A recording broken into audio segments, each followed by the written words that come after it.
I think one of the worst things I did when it came to my relationships and friendships and just interacting with people was getting so attached to their potential, to the point that it blinded me to the reality of who they are. Now, I don't think potential is something we could completely get rid of. I think it's just something you can't be attached to, because I think we're always going to see potential in people. You know, this is the potential girlfriend, potential boyfriend, potential husband, potential wife and stuff like that. But I think it's important to understand that that potential can become disappointed or get crushed, or, you know, that vision you see for them can be subtly taken away at any given moment in time. It's like people are constantly revealing who they are as a person to you. And I feel like the biggest reason we get so attached to those potentials that we see for other people is because we see them fulfilling a role in our life to supply different things to our life that we haven't learned to really supply to ourselves. I think sometimes we could get so hyper fixated on, oh, I know this person can make me happy, or I know I can rely on this person emotionally. I know I can communicate with this person. I know this person can bring me peace, when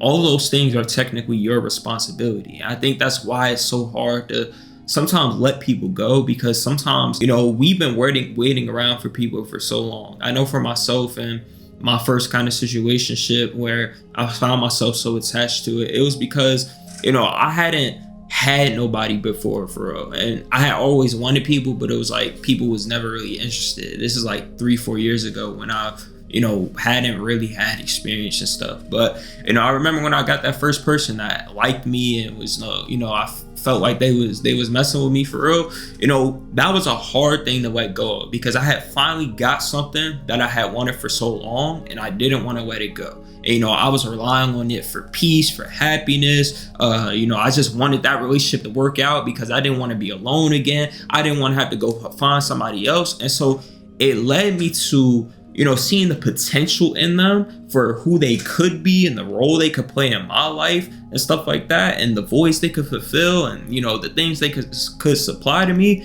I got so attached to that, on that potential, that I was overlooking who they actually were as a person. And then when I ended up losing that person, it hurt a lot more. It damaged me so much because I was counting on them to be this person. I was counting on them, and I was so sure that things were going to work out in this way. So to see all of that just fall apart day by day, month by month, week by week, it really hurt me a lot. And that's what led me to begging for them. That's what led me to constantly trying to reach out and try and fix things, and trying to get people to get them to see like, oh no, this is for us. You know, we can make this work. So, you know, I was 18 at the time, or 19. But regardless, you know, I was so invested into it emotionally. And so, you know, as a result, it affected me a lot emotionally when, you know, things kind of fell apart. And I think it's so important to understand that there's two sides of people. And that's what I've really like realized. Like, there's really two sides of people, because there's a, you know, I'm happy, I'm cool side, you know, who they appear to be essentially. But then you got to understand there's like a reverse side, which is like a shadow side of, you know, when things get emotional, when feelings get involved, when things, you know, expectations aren't met, you know, when traumas get triggered. You know, you got to understand that you really need to understand how people function when things get real, when things aren't going according to plan, when expectations aren't being met, when communication has to be made. You know, people get in those moments. It's not when things are all going well, because people are always going to be happy, excited, you know, everything's going smooth. But it's the moment when things go wrong where you got to really pay attention to the person that people are. Because some people, when they got to communicate, they freeze up and they run away. Or some people, when, you know, things get uncomfortable, they decide to run away, or they get very defensive and they don't take accountability and they don't take no type of responsibility, or they don't see how they're wrong in the situation or certain changes that they need to make and stuff like that. You know, you got to really understand how people, you know, react in certain situations and how they handle certain situations, because that is truly the person that you have to deal with. Because anybody can be cool when things are going perfectly, but who's the person you have to deal with when things aren't going according to plan? And I feel like that's so important to pay attention to, because if you get so fixated on people's potential and just automatically saying, oh yeah, they'll heal, they'll fix this, they'll do better, because they say these things, or people tend to say, oh, I'll do better, I'll fix this, I'll fix that, but then people tend to stay the same. So it's like, you got to truly pay attention and stop getting so attached to what you want out of the situation or out of the person and the vision or the potential you see in them. And sometimes you got to really see the reality for what it is and see if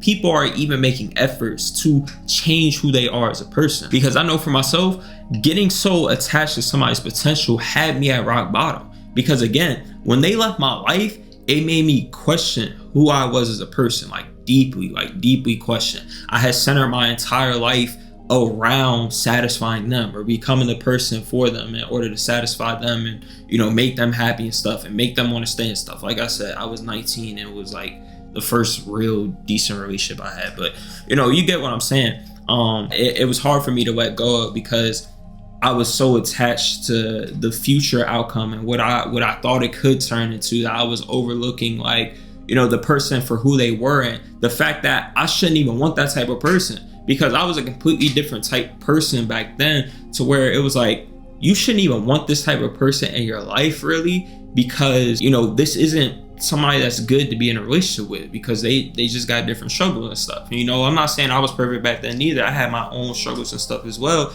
But I feel like the more I grew myself, the more I matured, the more I realized that there came a point in time where I was like, I built myself into such a better version of myself to where I wouldn't even allow myself to deal with a person that's like that. And so it became eventually easier for me to let go. But I know for a while I was very stuck in that person's potential and who I thought they should have been and who I was trying to fix them into, because I know at a point in time I was trying to have conversations over and over and over and over, and I was like, you could change this, you could do this, we could do this, I can help you do this. I was over investing, I was over giving into the situation because I just wanted it to work out so badly that I had got so attached to it, attached to the potential but also the person.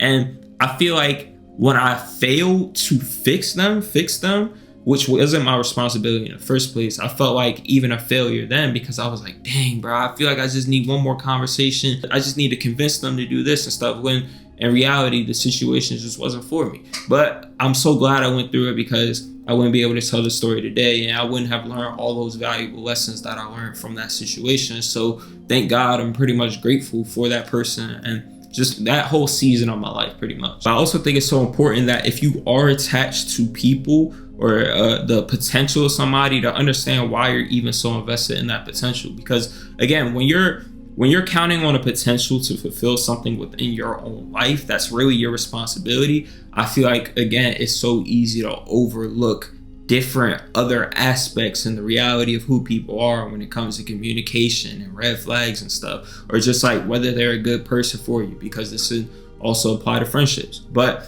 I feel like it's so important to understand why you need people to turn out a certain way, why you need people to, be this type of person in your life, and understanding, what do I need this person to fulfill within me? And how can I bring that feeling, bring that vulnerability, provide that peace, provide that happiness to myself so that I don't need other people to supply it to me? Because you got to understand, people at any given moment in time can leave your life. People at any given moment in time can, not be the person, not align with the potential that you saw within them, because they going in a different direction, or they start growing and valuing different things. Some people just were never even on path to becoming the person you wanted them to be. It was just like you had your own idea because, again, you wanted them to become a specific type of person in order to fulfill things within yourself. But it's so important to understand, why do I really need this person to turn out this way? And, understanding, how can I provide those things to myself? Because you don't want to rely on people for those things, because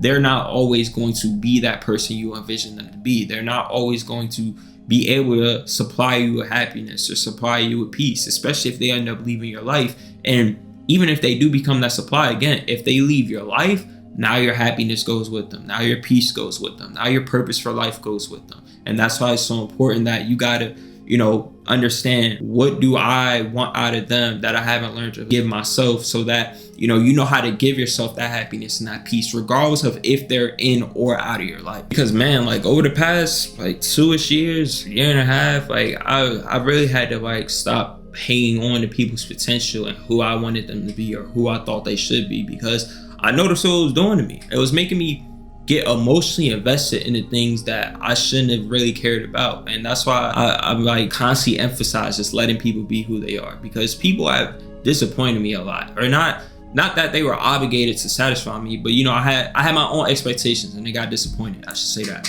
But you know, people have disappointed my expectations a lot, and I feel like in just learning how to let things go and just let people be who they are, I found myself, you know, becoming a lot more at peace with, you know, whether people decide to communicate, whether people decide to work on themselves, whether people decide to, you know, do certain things, you know, how they carry themselves, how they move, their actions towards me, you know, just like almost like not getting so attached to, or not overly emotionally investing myself into, you know, who they show up as in my own life, and you know, not allowing it to emotionally have a hold on me, but instead just allowing it to let it go, because I feel like I've been learning to just detach from outcomes and detach from my expectations, understanding like people aren't always obligated to meet them, and some people aren't. I can't always expect myself and other people and for other people to show up how I think I would show up, because I feel like oftentimes it really hurts us when people decide to make a decision or people decide to leave our lives, because in our mind it's like, dang, I would have never done that. Dang, I wouldn't do you like that. Or dang, you know, I would have never done this to you. And so it could be a very emotionally triggering thing when people make certain actions, when you're attached to them, you know, being like you or making a certain decision or showing up in a certain way in your own life. And so really just understanding like people don't owe you anything. People aren't obligated to be like you.